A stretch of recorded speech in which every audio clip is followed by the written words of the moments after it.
Hello, hello, welcome. This is Widow's Cafe. Today is June 23rd. Thank you for joining me. My name is Sharice, and today I'm going to talk about grief and depression. I do have some information from an academic source today, or a few academic sources, so you guys are going to go to school with me today. And before I get started, I would like to ask if you would subscribe, like, and share. I appreciate that. So to get into this, I want to give credit where credit is due. And this information comes from APA, Chicago, Harvard, and MLA. And this is Mark S. Gold and Christine Ademick, Grief and Depression, the Encyclopedia of Depression, 2nd edition, 2016 Credo reference, as well as the American Psychiatric Association Diagnostic and Statistical Manual of Mental Disorders, 5th edition. This is referred to as DSM-V. And also Elizabeth Kubler-Ross and David Kessler on grief and grieving. So to get into this, it's showing that it's distinguishing grief from major depression. And it says, in distinguishing grief from a major depressive episode, referred to as MDE, it's useful to consider that in grief, the predominant effect is a feeling of emptiness and loss, while with the major depressive episode, MDE, it's persistent depression, mood, and inability to anticipate happiness or pleasure.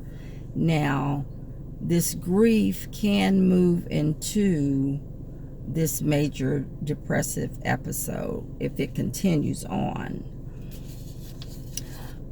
Getting further into the reading here, and this is from On Grief and Grieving, Elizabeth Kubler-Ross and co-author David Kessler. It talks about the 5 stages of grief, and that is denial, anger, bargaining, depression, and acceptance. Now this first stage, denial, it shows that that's a difficult stage because you don't want to believe that it's happened. You want to think that it's a bad dream. And it says a lot of times people often find themselves just telling their story over and over and over. And this is a way that we cope when dealing with trauma, to do that. And it shows that as the denial fades, it's slowly replaced with the reality of the loss. The next stage we have is anger, and that can be where you're angry with the deceased person that you lost. You're angry thinking that maybe they could have done something better in their life to prevent this, if this was a health issue. You go to church, you try to do the right thing, and you feel that this is payback. This is the way God is paying you back. So this is a person that's in an angry stage that can have these sort of feelings. And this just shows that this is a natural part of the progression as you go through these stages. You can be angry, and some people are even angry at God. The next stage we have here is the bargaining stage. And this is usually like before a person dies, if a person's terminally ill and you're bargaining with God. If you let this person live, I'll do this. I'll be this kind of person.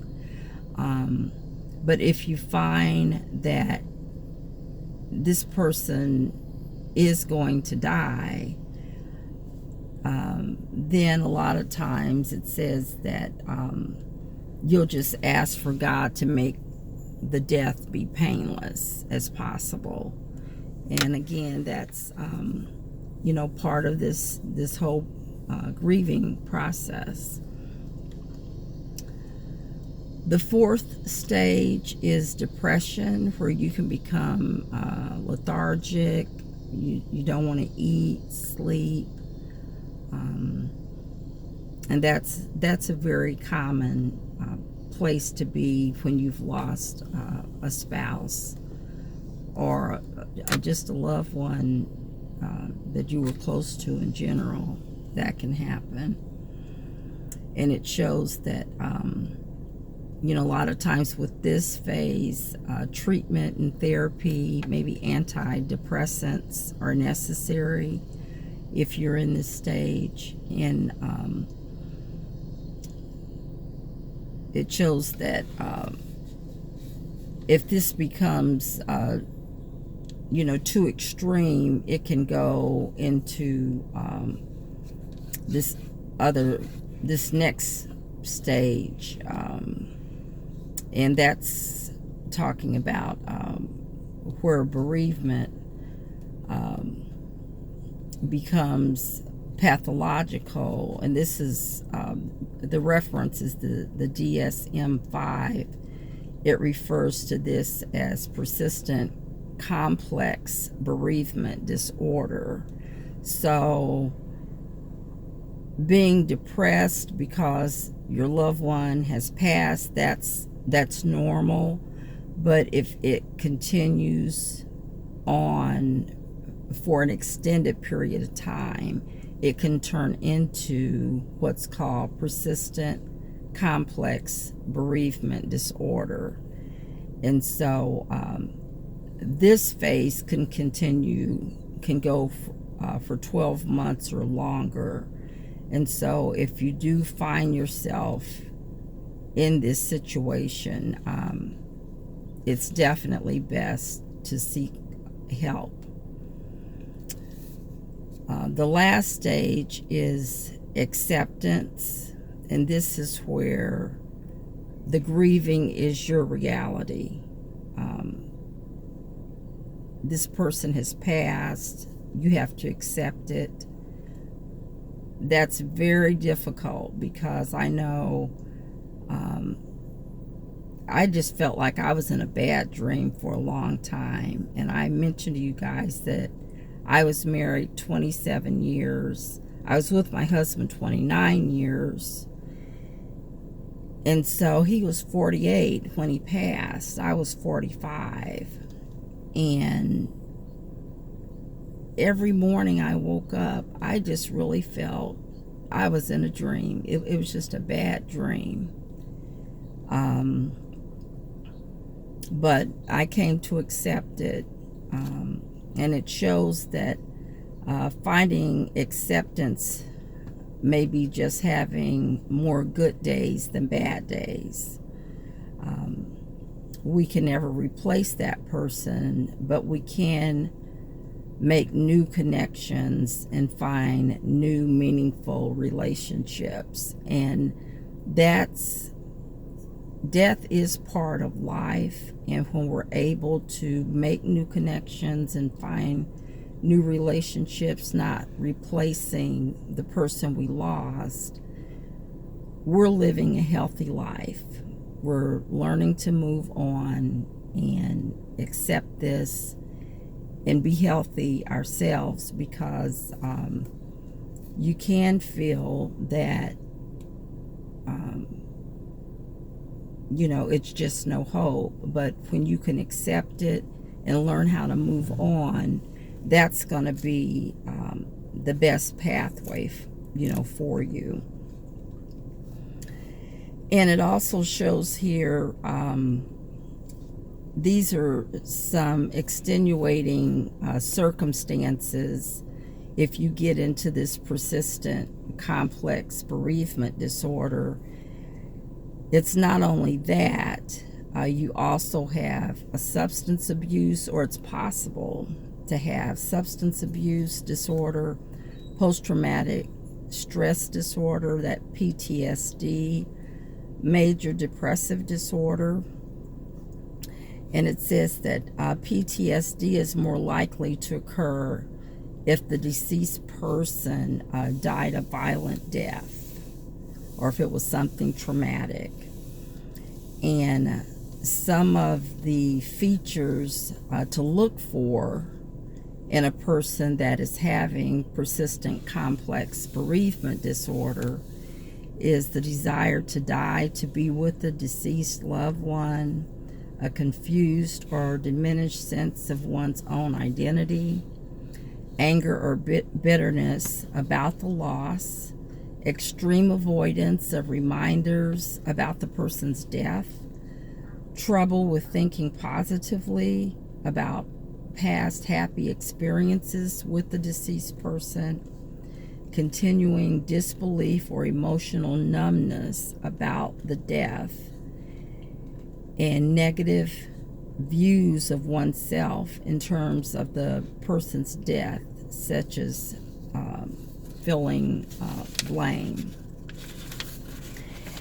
And if you have any thoughts of suicide, or if you know someone that has thoughts of suicide, the National Suicide Prevention Lifeline is 800-273-8255. So this is all I have for you guys today. Please like, share, and pass this information on. I appreciate it. The goal for Widows Cafe is to have 1 million subscribers in 5 years. I believe that's possible. There are more than 900,000 widows each year. And so that is almost 1 million widows a year. And like I said before, this is definitely an underserved area. And so I just want to help women be the best that they can be, and just continue to press on. Thank you guys. And one more thing, happy birthday to my Aunt Janice. She's helped make me into the woman I am today. I'll see you guys next time.